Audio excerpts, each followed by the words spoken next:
और इधर पूर्व सीएम दिग्विजय सिंह 16 अप्रैल को नॉमिनेशन भरने जा रहे हैं। एक्स पर पोस्ट कर दिग्विजय सिंह ने इसकी जानकारी दी है। दुर्गाष्टमी के दिन राजगढ़ संसदीय क्षेत्र के लिए फॉर्म भरने की उन्होंने बात कही। उन्होंने कहा कि कांग्रेस कार्यकर्ताओं से दिग्विजय सिंह ने यह प्रार्थना भी की है कि पोलिंग बूथ पर रहकर पोलिंग बूथ कमेटी की बैठक करें। बता दें कि पूर्व सीएम दिग्विजय सिंह को कांग्रेस ने राजगढ़ लोकसभा सीट से प्रत्याशी बनाया है और उन्होंने अब साफ तौर पर कहा है कि दुर्गाष्टमी को 16 अप्रैल को वो अपने राजगढ़ संसदीय क्षेत्र से फार्म भरेंगे और उस पर उन्होंने लिखा कि इस क्षेत्र के सभी कांग्रेस कार्यकर्ताओं से प्रार्थना है कि उस समय अपने अपने पोलिंग बूथ पर रहकर पोलिंग बूथ कमेटी की बैठक करें, चुनाव प्रबंधन की रणनीति बनाएं।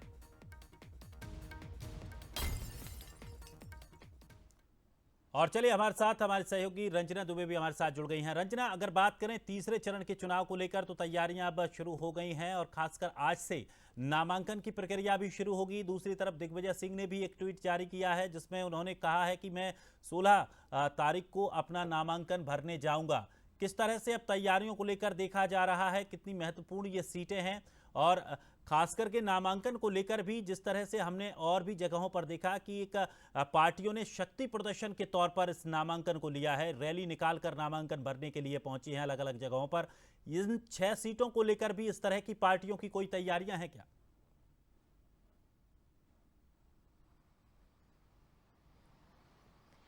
जी दिनेश, बिल्कुल नामांकन भरने को लेकर जो तैयारियां हैं वो लगातार चल रही हैं। पहले और दूसरे चरण का जहां पर मतदान है उसको लेकर नामांकन की जो प्रक्रिया है वो पूरी हो चुकी है और अब आज से तीसरे चरण के मतदान के लिए जो नामांकन की प्रक्रिया है वो शुरू होने जा रही है, जिसमें आज खुद जो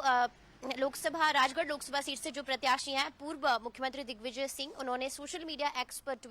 जो जानकारी दी है कि वो 16 अप्रैल यानी दुर्गा अष्टमी के दिन अपना नामांकन फॉर्म जमा करेंगे।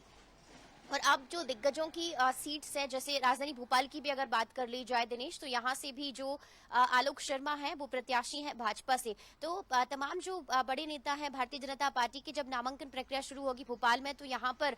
जो बीजेपी के दिग्गज नेता हैं वो भी नामांकन फॉर्म भरने की प्रक्रिया में शामिल होंगे प्रत्याशी के साथ में। तो बीजेपी एक तरह से बड़ा शक्ति प्रदर्शन नामांकन भरने के दौरान कर रही है, लेकिन दिग्विजय सिंह जब नामांकन भरने के लिए पहुंचेंगे तो उससे पहले उन्होंने कार्यकर्ताओं से अपील की है कि सभी कार्यकर्ता पोलिंग बूथ कमेटी की बैठक जरूर करें और चुनाव प्रबंधन को लेकर जो तैयारियां हैं, जो बैठक है वो जरूर करें, क्योंकि मुकाबला इस बार कड़ा है कुछ सीटों पर जो देखा जाए, क्योंकि कांग्रेस ने भी अपने जो वरिष्ठ और जो दिग्गज चेहरे हैं उनको मैदान में उतारा है। और ऐसे में अब अगर देखा जाए तो बीजेपी लगातार जो नामांकन फॉर्म भरने के दौरान शक्ति प्रदर्शन कर रही है और कई बड़े नेता हैं जो अब चुनावी सभाएं और रैलियां करते हुए नजर आ रहे हैं पहले और दूसरे चरण के जहां पर मतदान होना है। तो ऐसे में अब कांग्रेस पार्टी भी लगातार ये अपील कर रही है कार्यकर्ताओं से कि वो जमीनी स्तर पर सक्रिय रहें, अपना काम करें और जनता के बीच पहुंचे और उनके बीच अपने विश्वास को जीतने की कोशिश करें, क्योंकि कांग्रेस पार्टी को पता है कि इस बार जो उनका मुकाबला है वो बहुत ज्यादा मजबूत रणनीति के साथ भारतीय जनता पार्टी और दूसरे राजनीतिक दलों के साथ हो रहा है। ऐसे में कांग्रेस को भी जो अपनी रणनीति है वो बहुत ज्यादा मजबूत बनानी है और कार्यकर्ताओं के सहारे ही उनको जीत की तरफ आगे बढ़ना है। इसीलिए कार्यकर्ताओं के लिए दिग्विजय सिंह लगातार मैसेज कर रहे हैं। चलिए, शुक्रिया रंजना हमारे साथ जुड़ने के लिए। तो आज से नॉमिनेशन की प्रक्रिया शुरू हो जाएगी और तमाम जो दिग्गज हैं अब वो नॉमिनेशन भरने पहुंचेंगे। क्या कुछ नॉमिनेशन भरने के उनके तरीके रहेंगे, किस तरह से शक्ति प्रदर्शन होगा, ये देखना भी बड़ा दिलचस्प होगा।